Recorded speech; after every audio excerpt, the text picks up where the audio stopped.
Dating in the Me Too era. Dating in the Me Too era. That's going to be the subject for this video, and it's something I've been thinking about ever since the whole Me Too thing began. Um, is there going to be a counterproductive effect from all of this? I mean, it's been a massive kind of news story. It's almost like at the beginning of the decade, at the beginning of the 2010s, Arab Spring and the Occupy movement were the two big socio-geopolitical causes. I'd say in the end of the decade, and these aren't unique, of course, but in the end of the decade, Me Too has been incredibly prominent. And that's, of course, spiraled to two huge women's marches. 2017 was massive, 2018 a little smaller, but still big. There's been a lot of speculation, though, that the movement's collapsing in on itself because of serious internal divisions, not helped by extremists like Linda Sarsour. But anyway, not to derail. Um, One thing in that now infamous Gillette ad that was interesting, I saw a video that a guy posted about, and he was very sarcastic in his response to it, sort of like, uh, rapist, buy our razors and shame on you. That was pretty much, that's how a lot of men took it. I'm not going to repeat everything I said because I made a video as to why I took issue with that ad and why a lot of men took issue with that ad, and some women as well. But one part of it actually showed an attractive woman walking past two guys, and one guy kind of goes after her, like walks after her, presumably to ask for her number or I don't know, but that's the insinuation.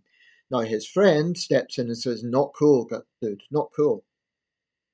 But we don't actually see any harassment taking place in that little extract.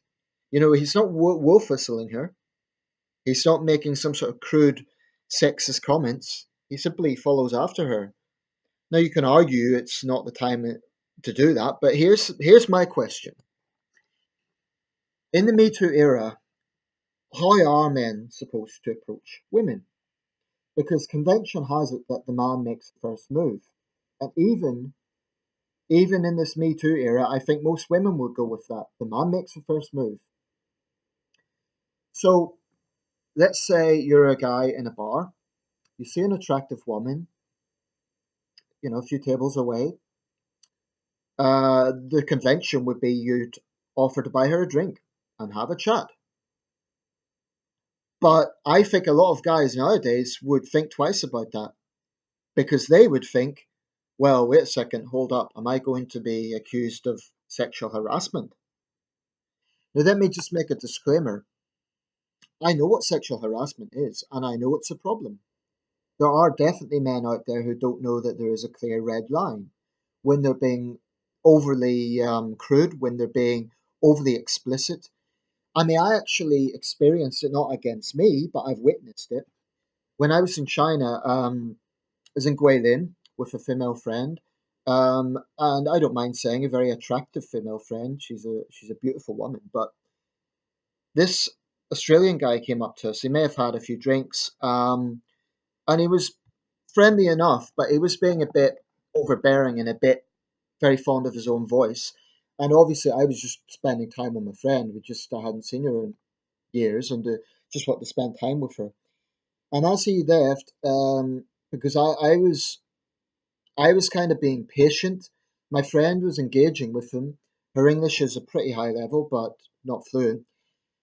And I was getting a little irritated because this was the last time I was going to see her. I wanted to say goodbye to her, and I basically wanted this guy to bugger off.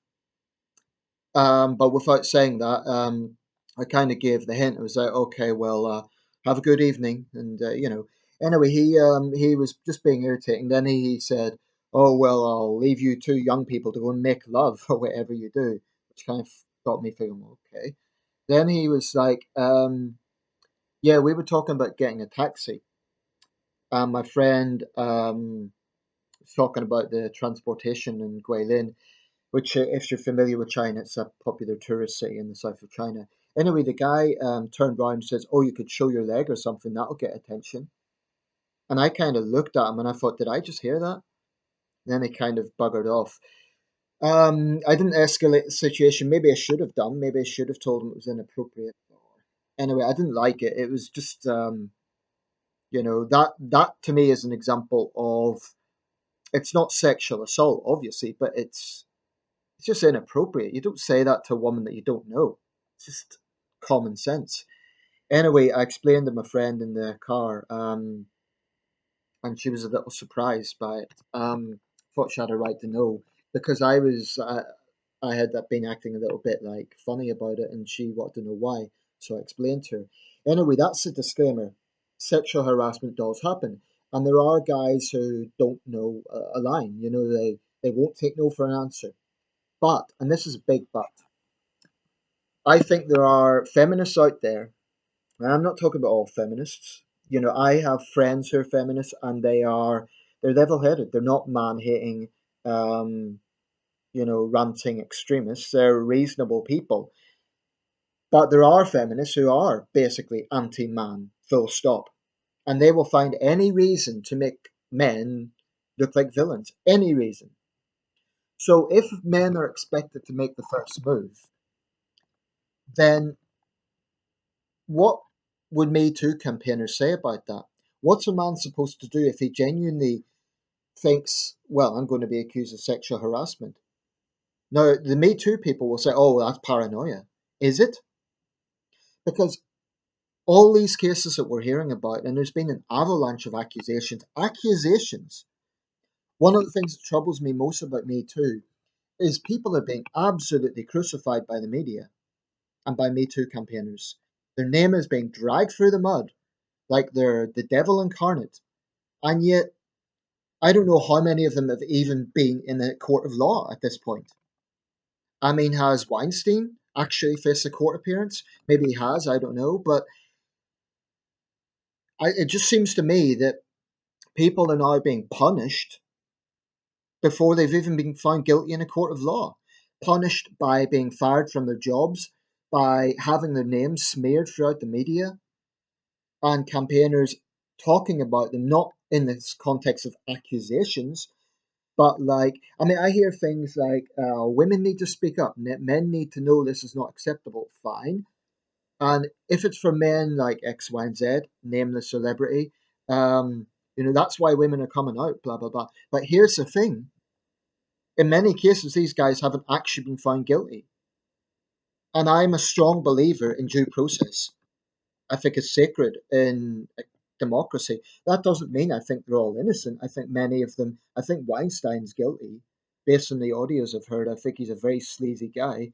I mean, the audio with the young actress, Asia Argento, although coincidentally, she has now been accused of sexually harassing a young man, so that's kind of ironic. But anyway, I'll be honest, I'm single. I don't like being single, and I like women. I'm a heterosexual man. I want a girlfriend, and I am kind of looking at options that I can pursue, maybe dating sites. A few people have suggested that. But I think men have to be so careful these days because of the Me Too thing. I mean, one reason I'm not going for dating sites is because there's always a catch.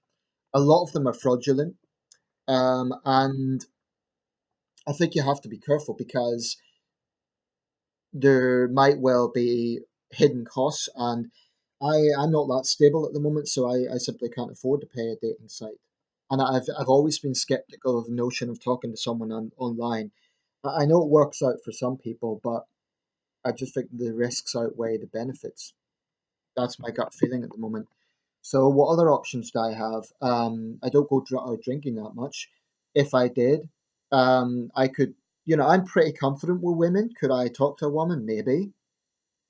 How would I know she's got a boyfriend or not? Well, she might say, "Oh, I've got a boyfriend." In which case, I would say, "Okay, have a good evening," and then leave it there. But I do think that there is a real issue going on here, and further down the line, sociologists and so on will say, women complain that there's no good men out there. Well, could it be that you're turning the good men away? I don't mean to generalize. I know not all women have this attitude, but I find that the sort of women who complain about men are the very sort of women who put themselves in a situation where they're going to complain whatever the man does. If a man actually gives them attention and pursues him, then if they're not attracted to him, then he's being a pig. He's being, he's sexually harassing them. If he doesn't pay attention to them, they say, "Oh, I really put effort into it. I put on makeup. I do all this, and men don't give me attention." And that brings me to another point, not to derail here, but it's all related. I mean, I do have a big problem with this is going to be controversial, but when women glam themselves up, when they put on lipstick, when they look fantastic, when they're wearing a low cut dress, when they're putting on lipstick, they look absolutely stunning. Any heterosexual male would look at them. That's fine. That's absolutely their right. And before anyone misunderstands me, no, there's never an excuse for sexual harassment or rape, of course not. But I do think it's a bit hypocritical to blatantly go out of your way to look like a screen goddess, just look fantastic, and then complain when men look at you. I mean, I'm not talking about guys being over the top and, being sleazy, but you cannot, the fact of the matter is, it's just biological instinct. Heterosexual men will look at beautiful women. They will look. And that's just a fact of life. It's just biological impulse, you know? And I suspect it works the same with gay people as well. I mean, a very good-looking gay man, I'm sure gay men will look at him, and so on. It's just biological. It goes back to the dawn of time. That's just human nature, and there's a huge difference between that and going over the top and being sexually explicit. But I just think it's rich for women to complain about, oh, men only objectify me. Well, if you're going to dress in a sexy way, then men are going to look. Obviously, it doesn't give men a right to be sleazy, but men are going to look. I'm sorry, but you cannot.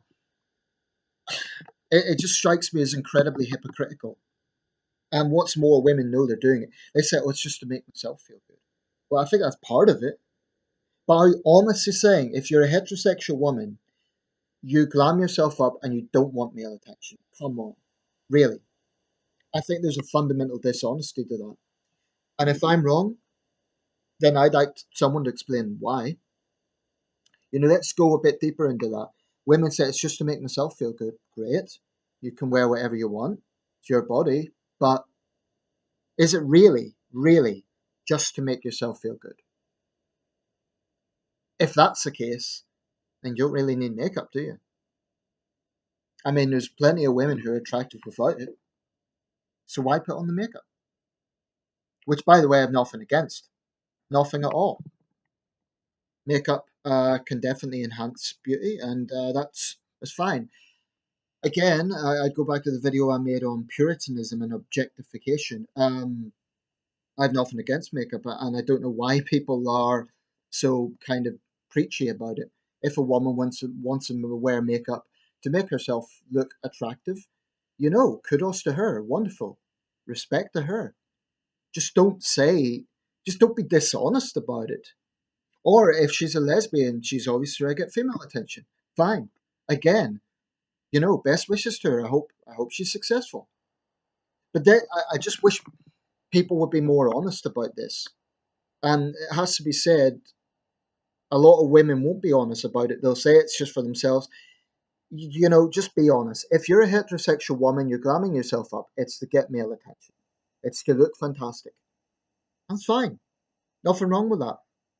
But just be honest about it. So back to the main point of the video, dating in the Me Too era. Like I say, further down the line, women are going to complain that men aren't looking at them. Well, maybe it's because you've shamed men to such an extent that they're frightened of being accused of something. Are we going to get to a case where men are seriously going to consider taping their sexual experiences because they don't want false accusations leveled against them?